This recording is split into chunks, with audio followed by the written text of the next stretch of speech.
आज के लेक्चर में हम जो चीज़ देखने वाले हैं उसका नाम है यूनिटी ऑफ कमांड। तो ये जो कंसेप्ट आया है उसको हिंदी में बोला जाता है आदेश की एकता। क्या बोला जाता है? आदेश की एकता। तो ये आने के पीछे का कारण क्या था? मान के चलिए हमें कोई काम करना है, पानी भरना है हमको।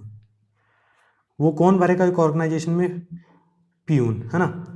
तो यहाँ पे दो सुपीरियर हैं, एक ने बोला भैया लोटे में भरो, एक ने बोला जग, और ये बोला तू मेरी बात सुन, ये बोल रहा मेरी बात सुन। इससे क्या हो जाएगा? क्लैश क्रिएट हो जाएगा काम करने में।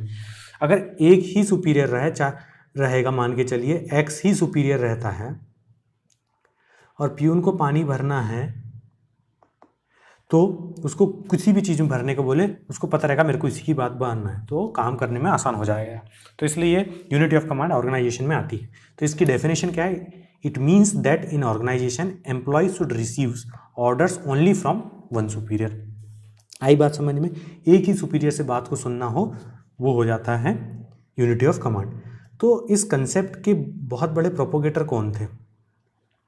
वो थे हेनरी फेल। हेनरी फेल के हिसाब से he was the most advocate of this concept.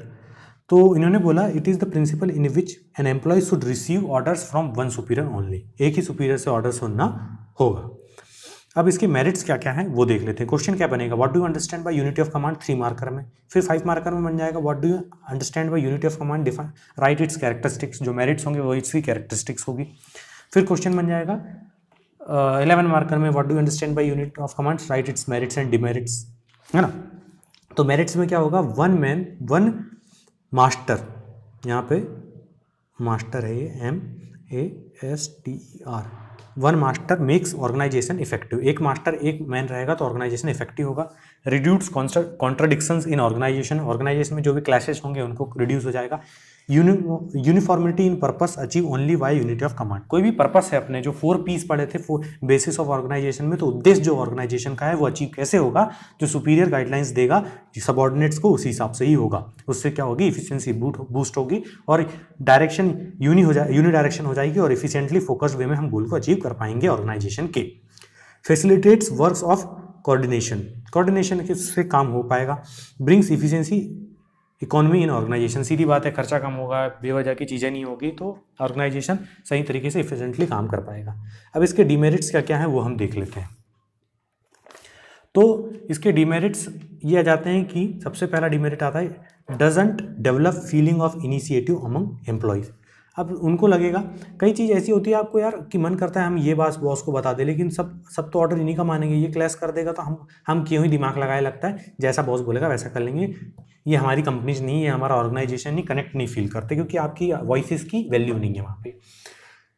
Not feasible as it is not uniformly applicable to all places. हर जगह ये नहीं लग सकता ना। कई बार ऐसी जगह आती है कि जो लेबर होते हैं, जो ऑर्गेनाइजेशन के अंदर काम करते हैं, मशीनरी में रहते हैं, तो वो मैकेनिकल वर्क बहुत अच्छे से आता है, वो बहुत एफिशिएंट होते हैं, तो कई बार आपको उनकी बात को भी समझना पड़ता है। सिर्फ बॉस के हिसाब से चीज़ों को नहीं लगता, वो प्रैक्टिकल नॉलेज नहीं होता, ग्राउंड रियलिटी तो जो इनिशिएट लेते हैं उन्हीं को पता होता है। माने चलिए पॉलिटिशियंस, वो तो पॉलिसी बना लेते हैं, पॉलिटिशियंस पॉलिसी बना लिए, लेकिन उसको इम्प्लीमेंट करने का काम किसका है? एडमिनिस्ट्रेशन का। लेकिन एडमिनिस्ट्रेशन में IAS ऑफिसर IPS ऑफिसर्स बैठे रहते हैं, ये बहुत लिटरेट लोग रहते हैं, इनको पता रहता है कि ये सब चीज़ें फिजिबल नहीं होती, लेकिन आपको मानना ही पड़ता है उनकी बातों को।